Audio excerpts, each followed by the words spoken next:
There is no power in the engines. What's happening? Watch it. We are going down.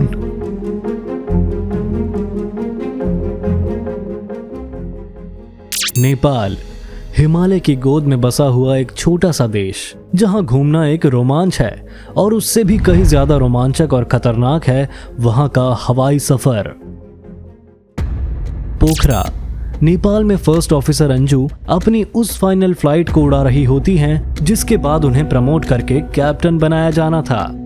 Anju अपने plane को land कराने के बिल्कुल करीब होती हैं, लेकिन तभी वो कुछ ऐसा करने की कोशिश करती हैं जो उन्होंने इससे पहले कभी नहीं किया था।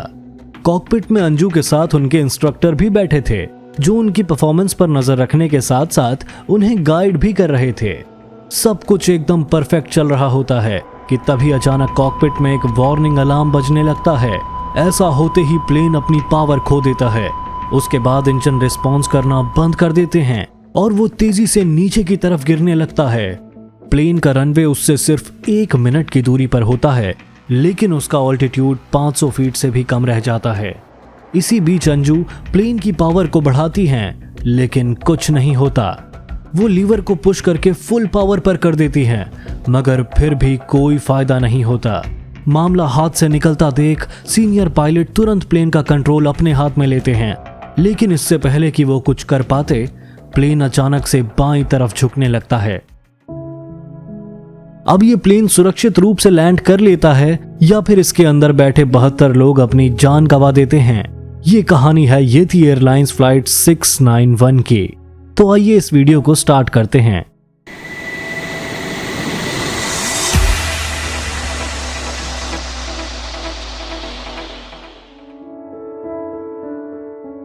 पंद्रह जनवरी 2023 काठमांडू नेपाल में ये एक खूबसूरत दिन है और चारों तरफ धूप खिली हुई है। साथ ही ये फर्स्ट ऑफिसर अंजू खातीवाड़ा के लिए भी एक स्पेशल दिन है, क्योंकि आज की फ्लाइट पूरी होने के बाद वो कैप्टन अंजू खातीवाड़ा बनने वाली हैं, जो उनका सपना है। हालांकि अंजू अपने एजुकेशन बैकग्राउंड से एक नर्स हैं, लेकिन साल 2006 के दौरान एक प्लेन क्रैश हादसे में अपने पति कैप्टन दीपक पोखरेल को खोने के बाद उन्होंने एविएशन में अपना करियर बनाना शुरू कर दिया था। दरअसल दीपक की मौत के 4 साल बाद अंजू पायलट की ट्रेनिंग के लिए अमेरिका चली गई थी और फिर ट्रेनिंग पूरी होने के बाद साल 2010 में नेपाल लौटकर उन्होंने उसी येती एयरलाइंस को ज्वाइन कर लिया, जिसके लिए उनके पति प्लेन उड़ाते थे। अंजू इस एयरलाइंस के द्वारा नौकरी पर रखी गई सिर्फ 6 महिला पायलट्स में से एक थी और उनके पास 6400 घंटे का फ्लाइंग एक्सपीरियंस था।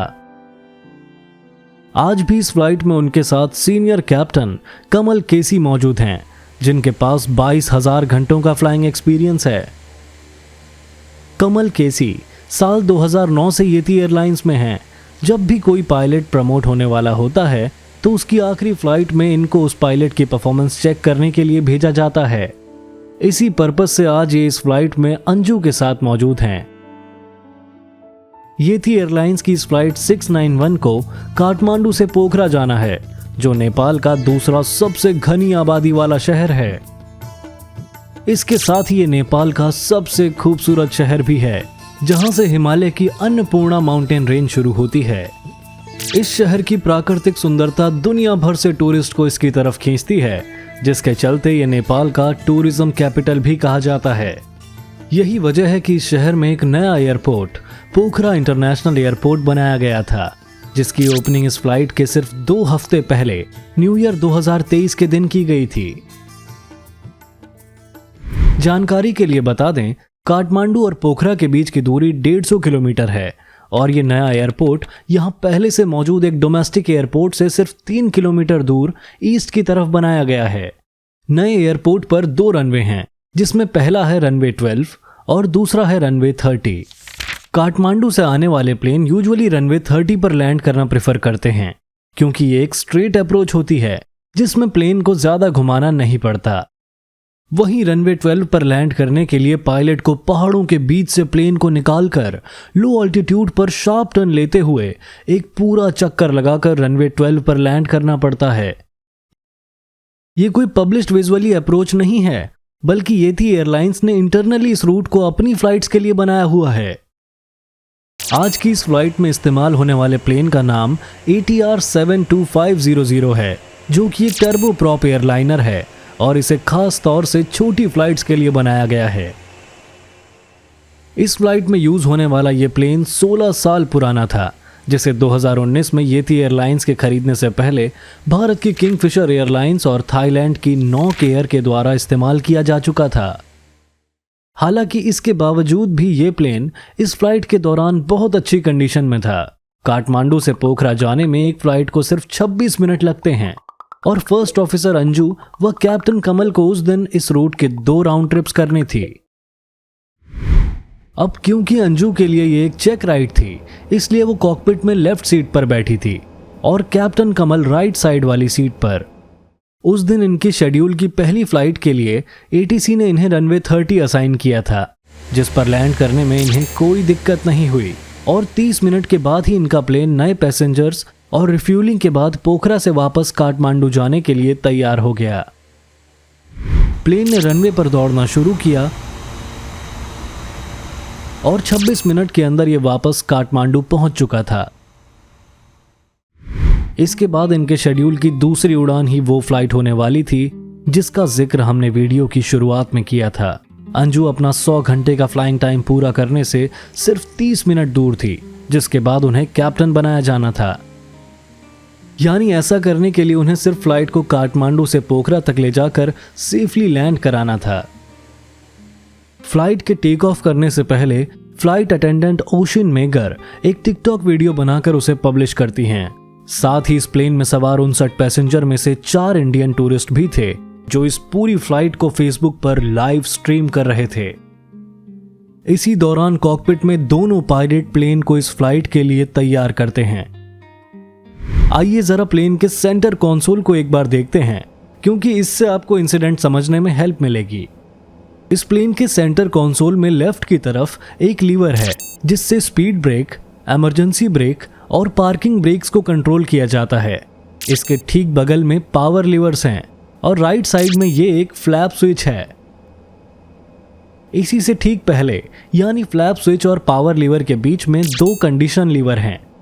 अब कंडीशन लीवर का काम क्या है, इसे समझने के लिए चलिए प्लेन के बाहर चलते हैं। जैसा कि हमने बताया, ATR 72500 एक टर्बो टॉप एयरप्लेन है। इसका मतलब यह है कि फ्लाई करने के लिए इन्हें अपने इन 2 फैन से थ्रस्ट रिसीव होता है। मगर ये काम कैसे करता है? इसके लिए अगर आप प्लेन के विंग्स को ध्यान से देखें तो पता चलेगा कि ये ऊपर से कर्व होता है।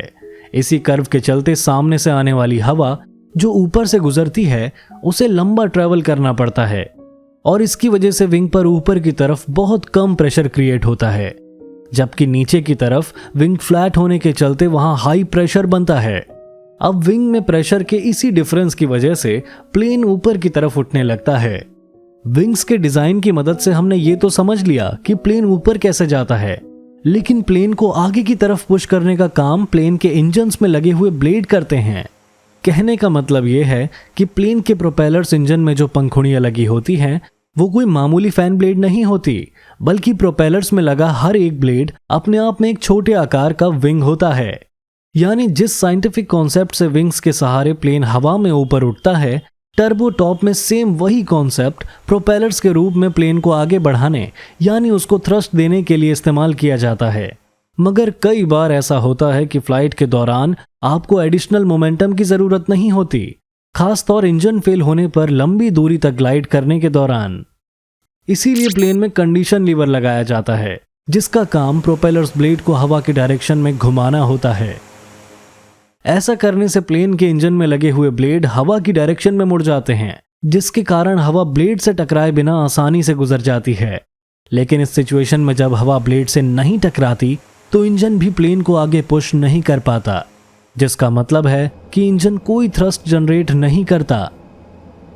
जब लीवर आगे की तरफ होता है तो प्रोपेलर्स मैक्सिमम थ्रस्ट जनरेट करते हैं और इन्हें पीछे की तरफ खींचते ही थ्रस्ट जनरेट होना बंद हो जाता है। खैर, कहानी पर वापस आएं तो ये प्लेन अब काठमांडू से पोखरा की तरफ अपनी दूसरी राउंड ट्रिप के लिए जाने को तैयार है। पुशबैक प्रक्रिया पूरी होने के बाद बिना समय गवाए ये प्लेन रनवे पर दौड़ना शुरू करता है और सुबह के 10:32 पर त्रिभुवन एयरपोर्ट से टेक ऑफ कर जाता है।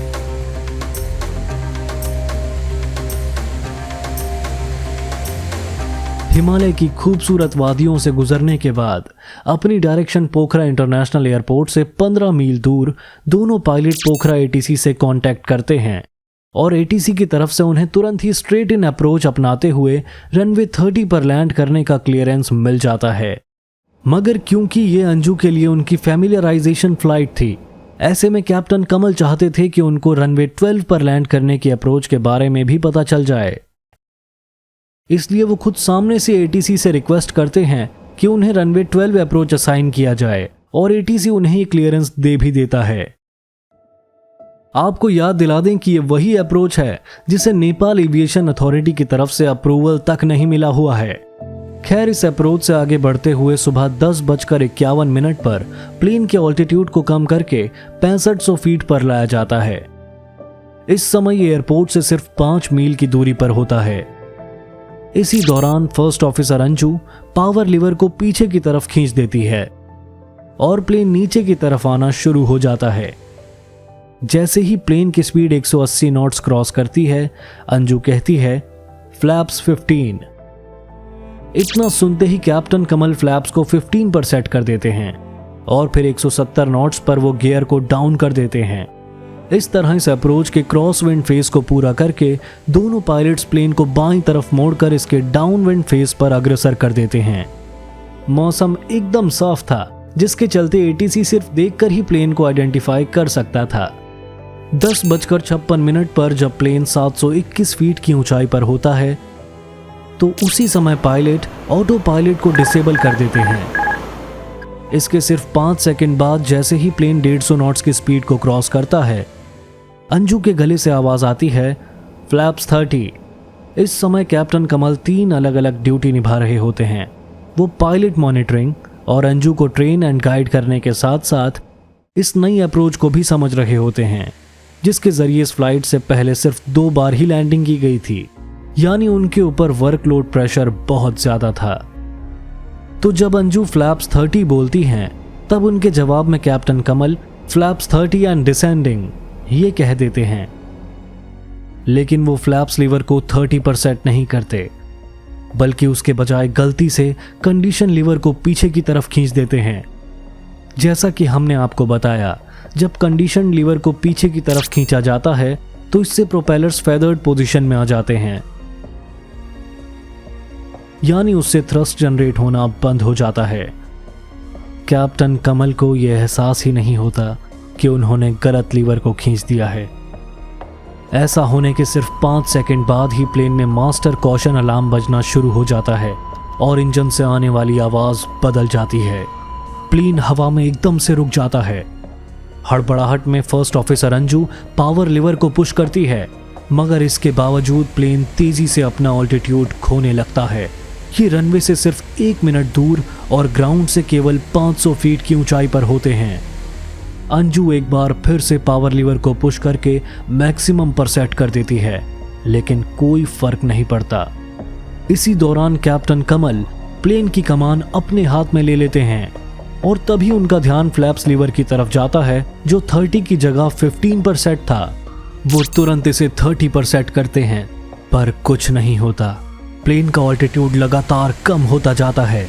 दुर्भाग्य से कॉकपिट में मची हड़बड़ाहट व हद से ज्यादा वर्कलोड होने के चलते उनका ध्यान कंडीशन लीवर की तरफ जाता ही नहीं है। बिना थ्रस्ट के फ्लैप्स को 30 पर सेट करने से प्रॉब्लम्स घटने की बजाय उल्टा बढ़ जाती हैं, क्योंकि इससे प्लेन का ड्रैग बढ़ जाता है। 4 सेकंड बाद ही स्टिक शेकर एक्टिवेट हो जाता है, जो इस बात का संकेत था कि प्लेन अब स्टॉल कर रहा है। दोनों विंग्स में अपराइट फोर्स का इम्बैलेंस होने की वजह से प्लेन का लेफ्ट विंग नीचे और राइट विंग ऊपर की तरफ उठने लगता है। इससे प्लेन खुद ही लेफ्ट की तरफ मुड़कर तेजी से नीचे गिरने लगता है। पायलट इसे रोकने के लिए अब कुछ नहीं कर सकते थे और 10:57 पर यह प्लेन सेती गंडकी नदी के किनारे क्रैश हो जाता है।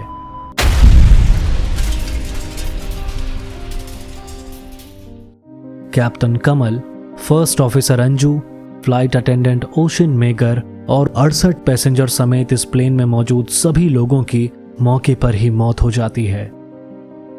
और ये हादसा नेपाल की एविएशन हिस्ट्री पर एक कभी ना मिटने वाला दाग बनकर रह जाता है।